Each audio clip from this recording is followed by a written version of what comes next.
It is us, the quintessential stud muffins, here on the Podcast Wrestling Society.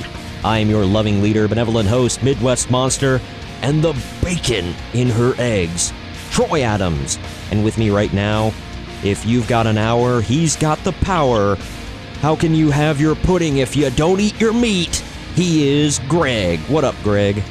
What up? And that is to lead into us covering just, the best pay-per-view of the year 2006. The last pay-per-view ever to take place under the ECW name.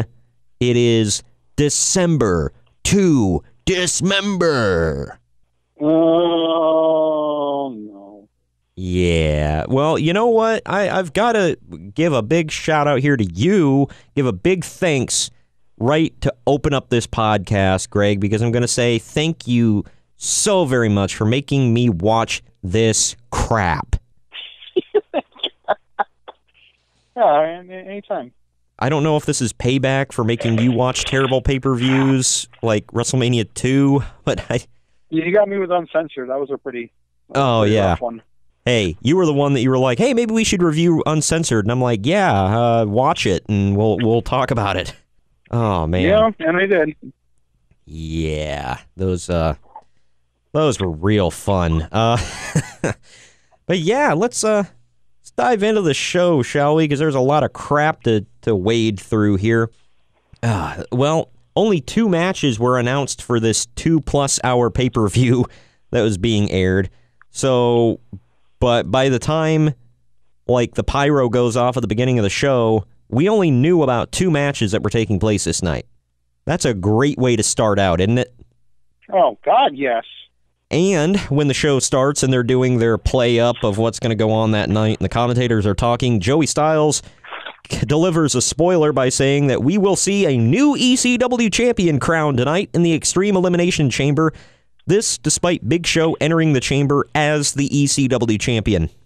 To be fair, we all knew he was leaving.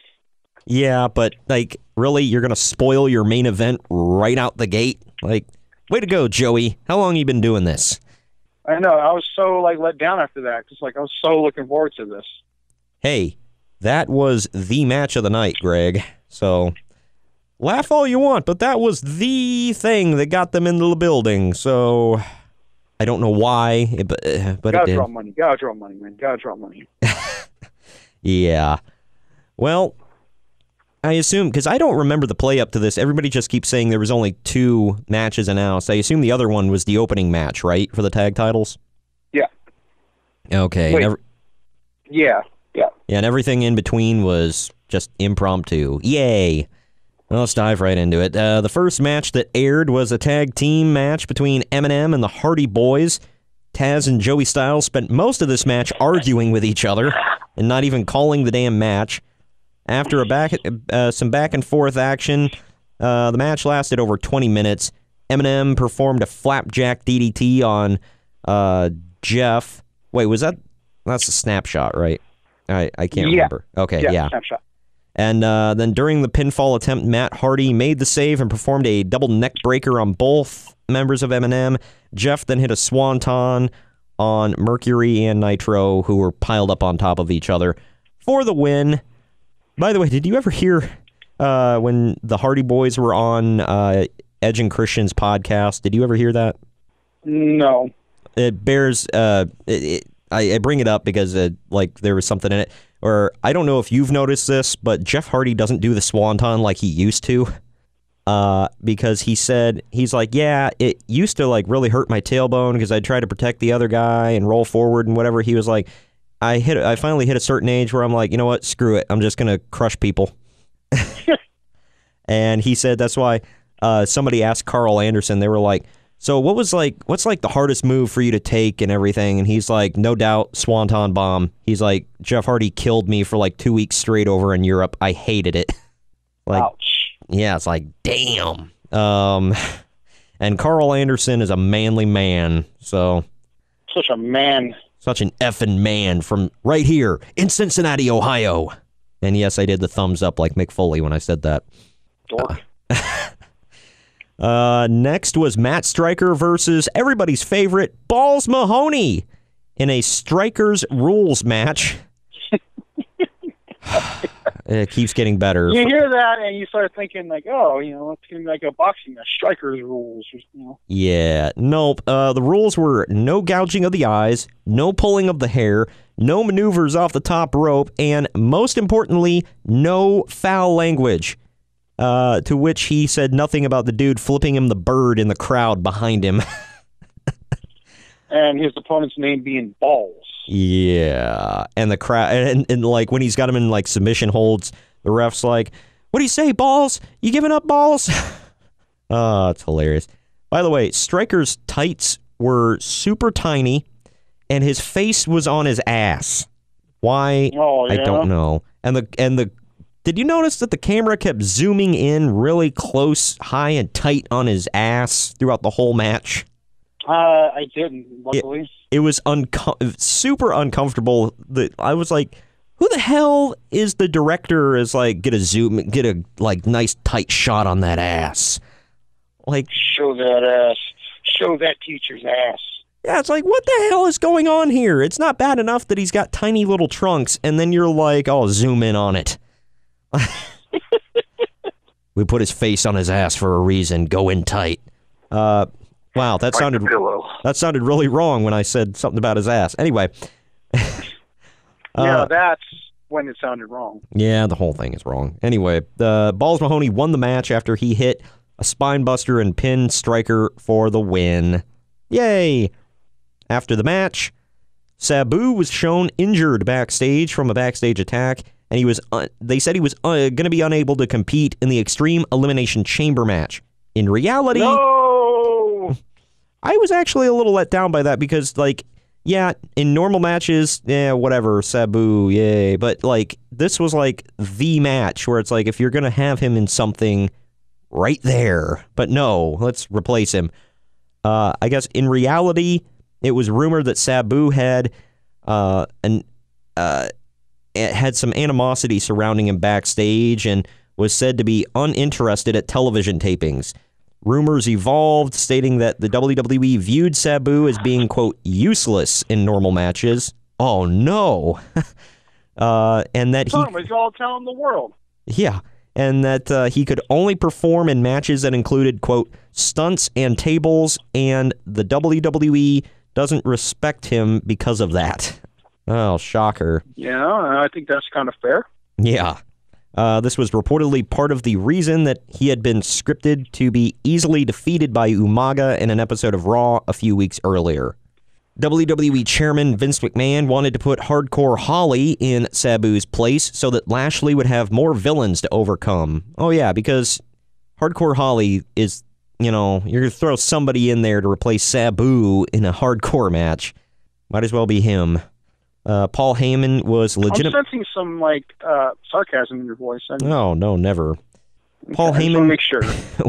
Paul Heyman was legitimately unhappy with the decision, saying that Sabu's high-flying wrestling would be the quote ideal showcase inside the Extreme Elimination Chamber. The fans inside the James Brown Arena chanted "bull excrement." I'm not going to say the word during this segment. So basically, the suicidal, homicidal, genocidal, death-defying maniac that once popped his jaw back into place to finish a match, had once superglued his bicep back together to finish a match, and had once taped his bicep back together to finish a match, will now not be able to compete because he was beat up backstage. Seems legit. Yeah. Whatever. You're sighing a lot, and I don't understand. So you didn't like this. Wrestling is weird and stupid. I don't know. This event was amazing, though. Shut up. In the second tag team match of the night, Elijah Burke and Sylvester Terkay defeated FBI members Little Guido Maritato and Tony Mamaluke. Because when I think ratings, I think Little Guido and Tony Mamaluke. Well, first of all, it's like the most racist name. You Little Guido. Yeah, right. Like the name itself says racism. My gosh. Burke pinned Mamaluke after performing a forward Russian leg sweep on him and gaining the pinfall. And then after the match, Turkai performed a muscle buster on Guido. During this match, the fans inside the James Brown Arena chanted TNA because of the use of the stroke and the muscle buster. Ironically enough, Elijah Burke went on to wrestle in TNA years later. So weird. Where he had some moderate success. Yeah, he once took on AJ Styles for the TNA title in a cage and lost because he got stabbed in the eye with a ballpoint pen. That was something. And then we see a match between Daivari and Tommy Dreamer. And who was in Daivari's corner? The Great Khali. Just like... Yeah? Why? I don't understand why this wasn't the marquee match of the night. Tommy Dreamer versus Daivari with the Great Khali in his corner. God dang. Oh, and it was... We're talking ratings. Right? Well, eventually the ref ejected the Great Khali, and it took about a minute or two before the Khali, of like them arguing back and forth before Khali finally left. It just went on forever. And then, guess who won? Daivari won the match using a roll-up. Oh, man. Oh, man, that was my match of the year, I believe. Oh, well, of course. What else would it be? And that Great Khali... I just... I look back at that match, and I'm like, this wasn't even good enough to be on a dark match of a house show. Yet it was on ECW's comeback pay-per-view. Well. But don't worry, it gets better. The Great Khali came back out and beat the hell out of Dreamer and then hit a choke bomb on the stage. While he was doing that, a guy in the crowd yells very loudly, "This isn't wrestling, this is entertainment." And I'm calling shenanigans right there. The guy's a liar because it wasn't wrestling or entertainment. So you weren't entertained by that? Not even kind of, no. And then EMTs came out to help Dreamer get up, and he ended up getting up on his own and headed to the backstage area because, you know, he's a tough, extreme guy. Extreme. Yeah. Well, the next match of the night was an intergender tag team match with Kevin Thorne and Ariel against Mike Knox and Kelly Kelly. Before the match began, Kelly Kelly was shown wishing CM Punk luck for the main event match. Oh my gosh, just the wonders of what was WWE CW. The end of the match came when... I don't remember that part, honestly. Yeah, well... Do you remember, like, Kelly Kelly kept, like... I was going to say, did we skip over her expose, which I know she had on there? Did she? I don't remember it. I'm pretty sure, yeah. I know she wished CM Punk luck before the match. That's all I know. She also wished Balls Mahoney luck, too. That became a thing. Oh, good grief. Yeah, the end of the match came when Mike Knox abandoned Kelly Kelly in the ring, and Ariel performed a leg sweep, a variation of a takedown on Kelly Kelly before covering her for the win. Super sloppy match with two terrible female wrestlers. Following the match, Ariel and Kevin Thorne attempted to attack Kelly Kelly before the Sandman interrupted and hit Thorne repeatedly with a kendo stick. Why? Because we got to get the Sandman in there somehow. Just, jackhammer him in there. Whatever. I don't know. Well, the next match is the main event, mercifully enough. Before we go to the main event, we're going to take a quick break just so we can tell you about a wonderful other podcast here on Drama City Productions. When we come back, we will cover the main event that was the Extreme Elimination Chamber. And this closed what was a fantastic December to Dismember. Small Town Mentality Podcast with your host, Ben. A podcast about nothing and everything. A podcast where we get together with friends, drink beer, and see where the conversation takes us. We don't edit. We don't care what people say.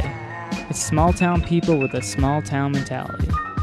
It gets offensive at times, lots of swearing, and a whole lot of not caring. Available everywhere you get podcasts. You can find us on Twitter at STMPod, on Instagram at STMPodcast, and on Facebook at Small Town Mentality Pod. We'll see you there. And we're back. And we've got one match to go. Thank the good Lord above. It was the Extreme Elimination Chamber match for the ECW World's Heavyweight Championship. After a segment earlier in the evening that showed an injured Sabu was unable to compete in the match, it was decided that Hardcore Holly would take his spot. Before the match began, Paul Heyman announced the rules of the match and explained that each superstar had a weapon with them in each of their pods. Before entering the ring, Heyman had a conversation backstage with the Big Show that was unseen by television viewers, with him revealing that for the first time in his professional career, he was not motivated to give a promo. I wonder why. Wow. Yeah. Wow. So he knew that this was a death nail right here. Oh, my God. Well, I just want to say, just like, the concept sounded cool. Okay. It did. I'm not going to lie. Like, okay, we got a chamber, which we've seen before, but now there's weapons. Yeah, it sounded cool. It was a little weird that then that damn bell had a ring. Yeah, right. It was weird that one of the weapons was like a barbed wire wrapped baseball bat that never got used. Like, no, I said the same thing, actually. Yeah, it's like, why have a weapon if you don't plan on ever using it? You just tease that it might get used. By the way, do you remember they weren't ECW superstars? I forgot. They were like, didn't they call them ECW extremists or whatever the hell? Yeah, that's right. They did. Yeah, that went over like a lead balloon. Rob Van Dam and Hardcore Holly were the first extremists to begin the match, and one of the other four competitors were then released from their pods every 5 minutes afterwards. The first person to be released from his pod was CM Punk, who entered the match with a steel chair in hand. Test then followed 5 minutes after him with a crowbar. Good Lord. And then Punk was the first man eliminated from the match after Rob Van Dam performed a 5-star frog splash from the top turnbuckle and covered him for the 3 count. That's right, people. CM Punk, first out. And we'll get to that story. Yeah, I think that was the end of his, was it the end of his streak? I think Hardcore Holly may have ended it on ECW TV a couple weeks before. Yeah, I don't remember. We'll get into more detail on the CM Punk thing here in a minute. Let's see. Rob Van Dam was the third person eliminated after Test delivered... I'm sorry. I think I skipped over something here. Test delivered a big boot to Hardcore Holly and eliminated him after Punk.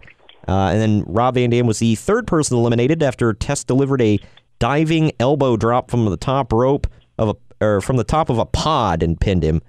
Good grief. So, that's right. CM Punk's the first man eliminated, and Test had 2 eliminations.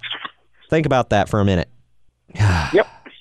Let's see. When it was Bobby Lashley's turn, his pod wouldn't open, and he could not exit it because Paul Heyman's security force had bolted the door shut. By the way, his security force was later revealed to be the Basham brothers, because screw you.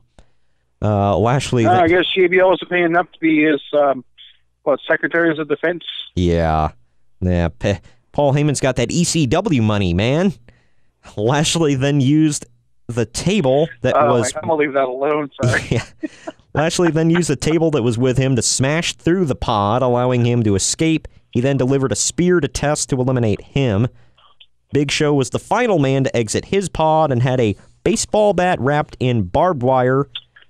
Lashley was able to block Big Show's swing of the barbed wire bat with a folding chair and then threw him into the pod, causing him to bleed.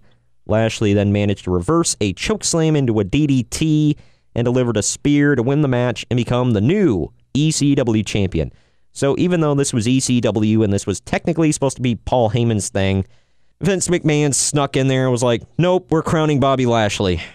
Because screw all of you. You mentioned Vince McMahon because he would take Lashley's title. Yeah, let's not get ahead of ourselves here. Well, that show was, it was there. You want to go over some of the aftermath of the show here, Greg? Since we're... Yeah. I think the first obvious one being the Big Show, retired for a while after that. Yeah. I guess they offered him a contract extension, and he said, no thanks, and he walked away. Was that when he like went and lost a bunch of weight, and he was like doing a tour he was doing that Hulkamania tour, or is that a different time? Yeah. Okay.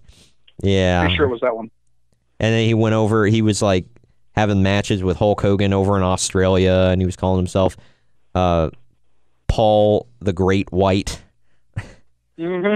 Oh man, that was a real winner. Well, yeah.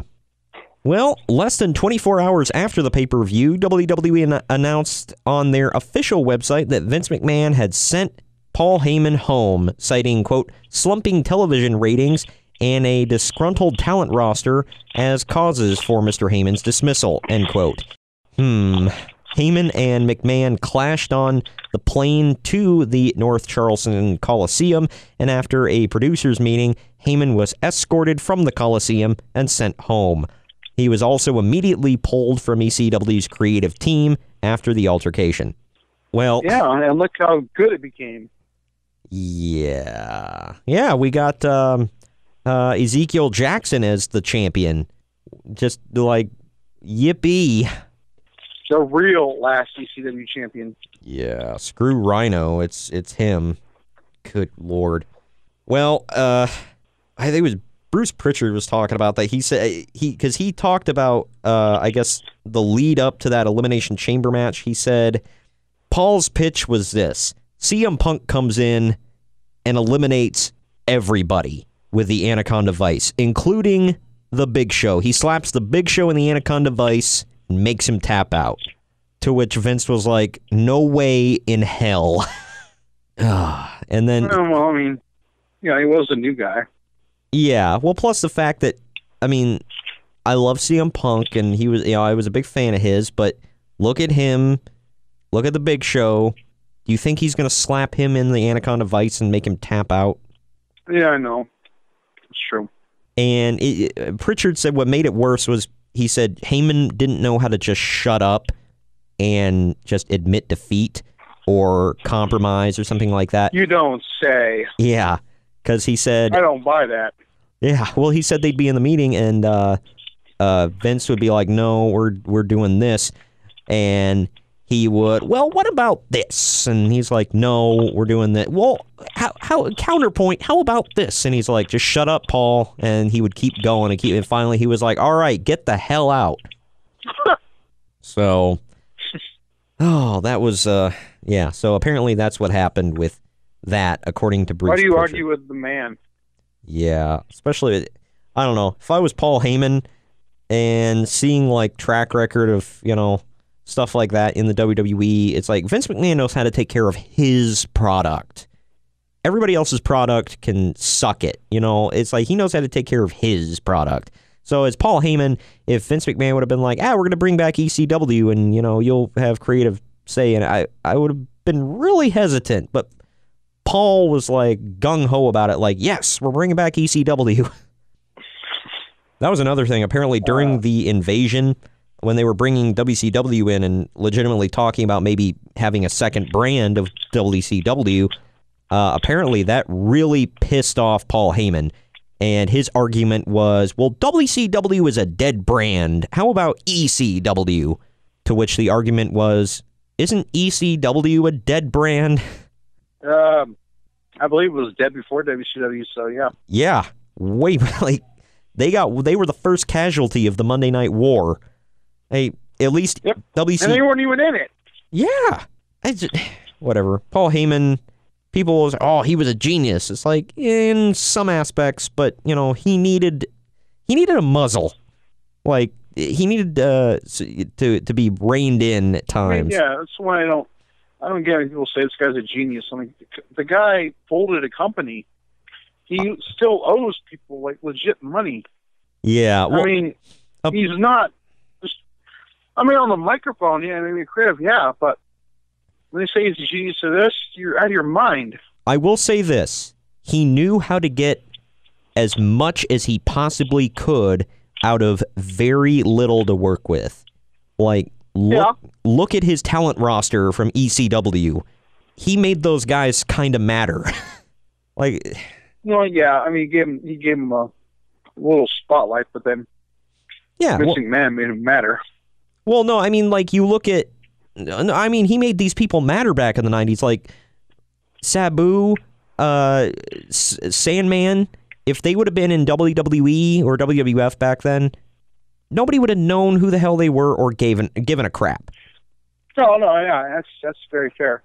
But also, like, you know, it's gonna be a knock, but it's like those Philadelphia fans, you know, they love their blood and guts and violence. Oh well, yeah, we saw cheese graters and stuff. The guys are only known for that.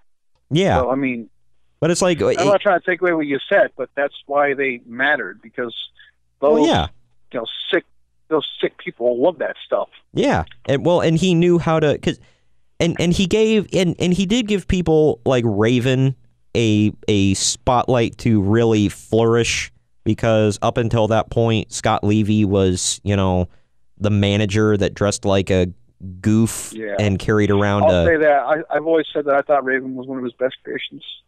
Yeah, well, and I'll say that Raven himself was a creative genius. He was the one that came up with I think him and Taz were the ones that really, the Dudley Boys were their brainchild, and it kind of sprung from that. And there were other ones too. But, now look, Hall of Fame. Yeah, exactly. So there you go. But and I always say, where else would the Sandman have gotten over? He went to WCW and flopped as Hardcore Hack. So yeah, how did that flop, man? Come on, Hack. That's got money written all over it, man. Yeah.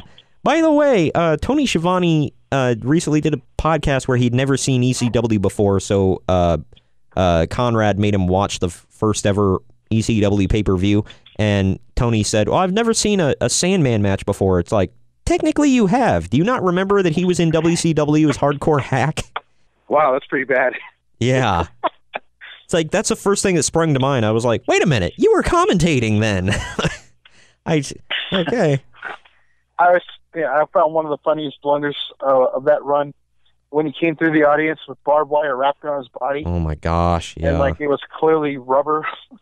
Oh wow, no, I don't remember that one. Yeah, you can see it bouncing around, moving and bending. Wow, that's so WCW for you. Like, we want to get hardcore, but not too hardcore. Oh man, all right. Well, Vince McMahon was attempting to put the blame for the show on Paul Heyman for the poorly received pay-per-view, and after a meeting with Vince and Stephanie McMahon, Heyman legitimately left World Wrestling Entertainment, but remained under contract. Heyman was against the decision of Lashley being booked to win the ECW championship, and instead wanted to have CM Punk win it, a decision that McMahon disliked, which we already covered. The situation was cited by CM Punk in his controversial shoot promo back in 2011, in which he referred to the idea as one in which, quote, Heyman saw something in me that nobody else wanted to admit, end quote. But at the same time, like you said... every fanboy jerks to that to this day. Yeah. I can think of one right off the top of my head. Yeah. Well, like you said, Punk, as much as I love Punk, he was the new guy. And they put him in the ring with, you know, some veterans and a giant. So, and Bobby Lashley, who's friggin' humongous, and, you know, Vince saw those rippling, sweaty muscles and just, like, blew a load. Oh, my God. In an early... Big sweaty man. In an early 2008 interview with The Sun, Heyman gave more details on how he would have booked the Extreme Elimination Chamber main event, which included having Punk enter first and quickly eliminating Big Show via submission. Told ya! According to the interview, McMahon nixed the idea, but Big Show liked the direction that Heyman was heading and was eager for the opportunity to, quote, make a rising star like Punk. He also stated that he kept going to McMahon on the night of the pay-per-view to say that, quote, the people are going to throw this back in our face. Upset at how the event turned out, Tommy Dreamer and Stevie Richards both asked after the event to be released from their contracts, Both requests were refused by McMahon and WWE's Vice President of Talent Relations, John Laurinaitis. John Laurinaitis. Oh, hey, boss. Can I massage your shoulders? Can I massage your shoulders for you, Vince? They look awfully muscly and ripply. They don't have enough oil on them, though. I can help that out. I can use my saliva. Oh, my God. I'm not wrong. Well, okay. Weird, though. Maybe I'm wrong, but I'm not incorrect. Critics had a negative reaction to the pay-per-view. Oh, no way. With the only match... You take that back. I don't believe it. With the only match that received praise being the Hardy Boys versus M&M in the tag team titles match, Slam Sports rated the pay-per-view 4 out of 10 stars, stating, quote, "The two matches that were promoted saved this thing from being a debacle." In the 2006 Wrestling Observer Newsletter Awards... Yeah. In the 2006 Wrestling Observer Newsletter Awards, the event was voted the worst major wrestling show of the year. What competition did it have? How about of all time? Is this up there? I don't know, man. We reviewed some stinkers already. I don't know if I'd say all time, but yeah, it's damn close. Well, that Heroes of Wrestling, man. Yeah. Yeah, that's yeah, that happened. Yeah, that was a thing. All I can say is snake penis. Okay, I'm just throwing. If you guys want to know what I'm talking about, it's on YouTube. Go check it out. Search for the Podcast Wrestling Society. We did a review of the amazing Heroes of Wrestling pay-per-view. Oh, man. You could not be any more liberal with the word. Yeah, well. Oh, my God. I just, I don't know. And this pay-per-view is just so effing bad. So, but it looked... Well, yeah, here's another thing I got to point out, too. I think it happened 1 week after the Survivor Series. I don't know if you knew that part. Yeah, yep. So it made it look even worse. Yep. Oh, man. And the pay-per-view went for, like, what, 2 hours? Just over 2 hours? A little over 2 hours, yeah. Yeah. A pay-per-view. Episodes of Raw go longer than that nowadays. That's pathetic. Hell, episodes of Raw went about that long back then. Yeah, I remember watching it. Then, like, last year, celebrating with the title, I'm looking at the clock. And 7 o'clock. What's Oh, that's Pacific time, by the way. That's Narnia time, in case you don't get that whole time zone thing. Wow. You had to slip that in. Oh, yeah. Wow. Right after you talk about that, you throw that in right after the whole thing about Matt Stryker's ass. Like, we've just been all over the map on this one tonight. Good grief. Well, there you go. That show was something. And I was Drowning Pool's original lead singer alive during then? I don't think so. Okay, well, I was going to say if he was not, he would have, let's see, oh yes, he died back in 2002, and so this was 4 years later. If he was alive, to know that his song Bodies was the theme song for this. Well, yeah, a masterpiece of a song for... He probably would have died of embarrassment at that point. I'm not going to joke and say it. Yeah, it was, yeah.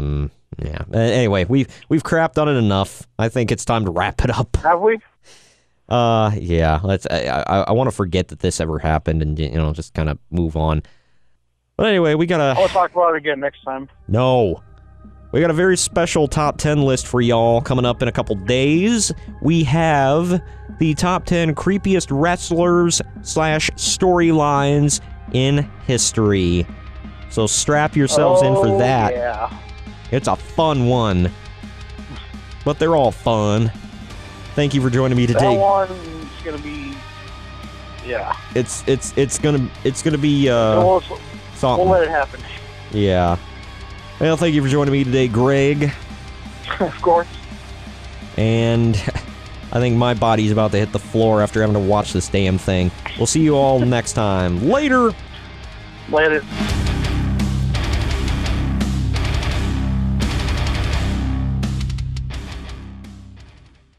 This has been a Drama City production.